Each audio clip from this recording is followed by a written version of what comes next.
திரு சுவாமிநாதன், உங்களுடைய பார்வை, இது மறுசீரமைப்பா இல்லை தாவேக்காவின் தாக்கமா? 3 பேர் சொன்னதை கேட்டிருப்பீங்க, உங்களுடைய பார்வை.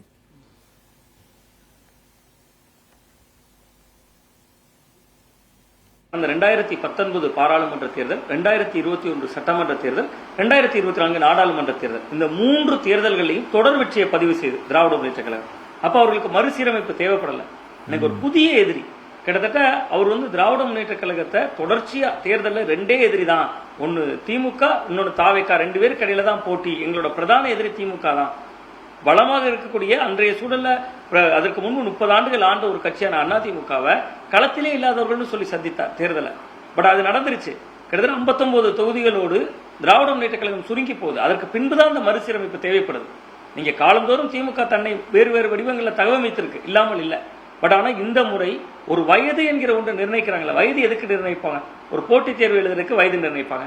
ஒரு ஆள் கிட்டத்தட்ட ஒரு அரசு பணிக்கு போகிறார்னா அந்த அரசு பணியாளராக இருக்கக்கூடியவர் 58 வயதுல ஓய்வு நிர்ணயிப்பாங்க. அது கூட கோவிட் காலகட்டத்தில் 60 ஆனது. இப்ப அது போன்று ஒன்றிய செயலாளருக்கு 60 வயது, மாவட்ட செயலாளருக்கு 70 வயது. அப்ப ஒரு உற்சாக துள்ளலோடு வேலை செய்யணும் அப்படின்னு திராவிட முன்னேற்ற கழகம் நினைக்கிறாங்க. அப்ப உற்சாக துள்ளலோடு வேலை செய்யணுங்கிற எண்ணம் எங்கிருந்து வருதுன்னா, இன்னைக்கு சட்டமன்றத்தில் இருக்கக்கூடிய தாவேக்கா சார்பில் இருக்கக்கூடியவர்கள் எம்எல்ஏக்கள் வயதில் குறைந்தவர்களாக இருக்காங்க, அனுபவமும் குறைந்தவர்களாக இருக்காங்க, முதல் முறை அமைச்சரானவர்களாக இருக்காங்க பல பேர். கிட்டத்தட்ட அதில் செங்கோட்டையன் அவர்களை தவிர மற்ற அனைவருமே புதுமுகங்களாக இருக்காங்க.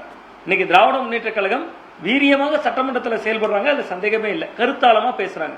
ஆனா சாதாரணமா அதை எதிர்கொண்டு சிக்ஸர் அடிச்சுட்டு போயிடுறாங்க. அதாவது அது பேசுறதுல உண்மைத்தன்மை இருக்கா இல்லையா என்பதெல்லாம் 2வது நிலை. இந்து சமய அறநிலையத்துறை அமைச்சர் ரமேஷ் சொல்றாரு, முதல்வர் வராரு, நீங்க எந்திரிச்சு நிக்க வேண்டாமா, அந்த கண்ணியம் கூட இல்லையே அப்படிங்கிறார். அந்த மரபே இல்லை. ஆனாலும் அவர் பேசுகிறப்ப அது மட்டும் கட் செய்யப்பட்டு சமூக வலைதளங்கள்ல பரப்புறப்ப தாவேக்கா எவ்வளவு நல்லா பேசுறாங்க அப்படிங்கிற ஒரு இமேஜ் வருது. அப்பதான் திமுகவுக்கு அதை எதிர்கொள்றதுக்கு அதுக்கு சரிசமமான இளைஞர்கள் தேவை. இது நீங்க இன்னைக்கு இவ்வளவு மறுசீரமைப்பு பண்ணக்கூடிய திராவிட முன்னேற்ற கழகம் தேர்தலுக்கு முன்னாடி பல மாவட்ட செயலாளர்கள் மேல உள்கட்சியில பயங்கரமான குழப்பங்கள் இருந்தது. பல மாவட்ட செயலாளர்கள் மேல எங்களுக்கு முரண் இருக்கு அப்படின்னு சொல்லி ஒவ்வொரு பகுதிகளையும் பொருந்தா தன்மையோடு இருந்தாங்க. அந்தந்த நேரத்துல உரிய நடவடிக்கை எடுத்திருந்தா இன்னும் கொஞ்சம் கூடுதலான சீட்டுகளை கூட பெற்றிருக்க முடியும். இருந்தாலும் இப்ப அது கொஞ்சம் காலத்தை உள்வாங்கி இருக்கு திராவிட முன்னேற்ற கழகம். நீங்க கடந்த 2014 பாராளுமன்ற தேர்தலில் பெரிய தோல்வியை சந்திச்சு திமுக. 2011 சட்டமன்ற தேர்தலில் எதிர்கட்சியா கூட வர முடியல. அப்பொழுது கூட அவர்கள் வயதை நிர்ணயிக்கலையே. அந்த தேர்தலில் கூட அவர்கள் வயதை நிர்ணயிக்க எதிர்கட்சியே வரல திராவிட முன்னேற்ற கழகம். இன்னைக்கு எப்படி அதிமுக இருந்ததோ அந்த நிலைமையில் அன்னைக்கு 2011 சட்டமன்ற தேர்தலில் திராவிட முன்னேற்ற கழகம் இருந்தது. 2014 விஜய் ஜெயலலிதா அவர்கள் மோடியா இந்த லேடியான்னு கேட்டாங்க. 39 தொகுதிகளையும் தோல்வி திராவிட முன்னேற்ற கழகம். அதை விட முக்கியமா பல தொகுதிகளில் டெபாசிட் இழந்தாங்க. அப்ப வயது நிர்ணயம் வரலையே. அப்ப இதுல இருந்தே நமக்கு உள்ளங்கை நெல்லிக்கடி மாதிரி தெரிகிறது என்னன்னா, தாவேக்கா என்கிற ஒரு புதிய சக்தி இளைஞர்களை ஈர்த்து விட்டது. அப்ப அந்த இளைஞர்களுக்கு ஈடு செய்யறதுக்கு திராவிட முன்னேற்ற கழகம் நீங்க இணைக்கிறது அவர் இன்னைக்கு. ஆமா, நிச்சயமா தாவேக்காவினுடைய வருகை தான் சார். அதனாலதான் முதல்வர் அவர்களே சொல்றாரு, உண்மையான உறுப்பினர்களை சேருங்க, உண்மையான உறுப்பினர்களை உள்ள கொண்டு வாங்க, நிறையவே கட்சி கட்டமைப்பை பலப்படுத்தணுங்கிற இடம் நோக்கி நகர்ந்திருக்காங்க. பட் இப்ப இதுல என்னன்னா, இளைஞர்களை ஈர்ப்பதற்கு திமுக எந்த வகையான களப்பணியை செய்ய போகுதுங்கிறத பொறுத்துதான் எந்த பலன் இருக்குன்னு தெரியும். அது இல்லைன்னா அது பெரிய சிக்கலாகத்தான் இருக்கும். திரு சுவாமிநாதன், இந்த மறுசீரமைப்பு நடைமுறையில் சாத்தியம், அது எந்த விதமான சிக்கல்களை ஏற்படுத்தும் சார்? அதுக்குள்ள நிறைய சிக்கல்கள் இருக்கு. முதல்ல இப்ப இந்த 70 வயதை கடந்தவர்கள் பல பேரும் மிக முக்கியமான ஆளுமைகள். நம்ம அவர்கள் அவர்களுடைய உழைப்பையும் நம்ம கொச்சைப்படுத்தி விட முடியாது. அவர்கள் மீண்டும் மீண்டும் பொறுப்புகள்ல இருந்தாங்க, பதவிகளில் இருந்தாங்க என்பதனால் மட்டுமே அதை நம்ம மறுதளிப்பு செய்திட முடியாது. 10 ஆண்டு எதிர்கட்சி சார், இப்பதானே மீண்டும் எதிர்கட்சி ஒரு சார். விஜய் ஜெயலலிதா அவர்களுடைய காலத்துல 2011 இருந்து 2021 வரை எதிர்கட்சி. அப்ப அந்த நேரத்துல கட்சிக்கு செலவு பண்ணி பிடிமானமாக கட்சி காப்பாற்றி நிறுத்தக்கூடிய அளவுக்கான செயல்பாடுகளும் அவர்கள் செய்திருக்காங்க தானே. அதையும் நம்ம பார்க்க வேண்டியது. 2வது இப்ப பாத்தீங்கன்னா இந்த 13 மாவட்ட செயலாளர்கள்ல நம்ம ஒரு உதாரணத்துக்கு நான் எடுத்த அந்த டேட்டாவை பார்த்தாலே அதுல 8 பேர் தேர்தலில் போட்டியிட்டு தோல்வியும் அடைந்திருக்காங்க. அப்ப மக்களே அவர்களுக்கு தோல்வி என்கிற தீர்ப்பு கொடுத்திருக்காங்க. ஒருவருக்கு மட்டும் வாய்ப்பு மறுக்கப்பட்டது, ஆவுடையப்பன் அவர்கள், திருநெல்வேலி. அதே போன்று 4 பேர் ஜெயிச்சிருக்காங்க. அப்ப அந்த 70 வயதை கடந்தாலும் மக்கள் நிராகரிக்கிறாங்க அல்லது ஆதரிக்கிறாங்க. அது மக்கள் சார்பு நிலைப்பாடு.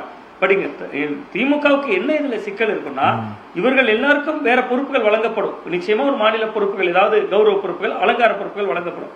நீங்க ஒண்ணுமே இல்லை சார். அதிமுக ஒரு உதாரணத்துக்கு எடுத்துக்கங்களேன், கட்சியினுடைய துணை பொதுச் செயலாளர் பொறுப்பு வரைக்கும் எஸ்பி வேலுமணி அவர்களுக்கு கொடுக்குறாங்க. இல்ல வேண்டாம், எங்களுக்கு பழைய மாவட்ட செயலாளர் தாங்கன்னு கேட்கிறாங்க.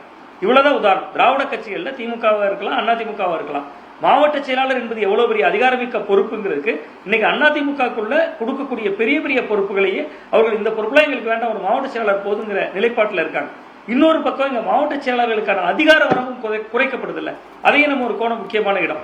நீங்க மாவட்ட செயலாளர்களுக்கு 5 தொகுதி 6 தொகுதி, ராமநாதபுரம் எடுத்துக்கிட்டீங்கன்னா, சிவகங்கை எல்லாம் எடுத்துக்கிட்டீங்கன்னா ஒட்டுமொத்த மாவட்டமாக இருக்கக்கூடிய பகுதிகள், அங்கெல்லாம் 2 தொகுதிகள் 3 தொகுதிகள் வரும்பொழுது ஆளுகையும் குறைக்கப்படுது, ஆட்களும் நீங்க இல்ல புதியவர்கள் அப்படின்னு சொல்லக்கூடிய ஒரு சூழல் வருது. அப்ப இரட்டை சிக்கல் இருக்கு.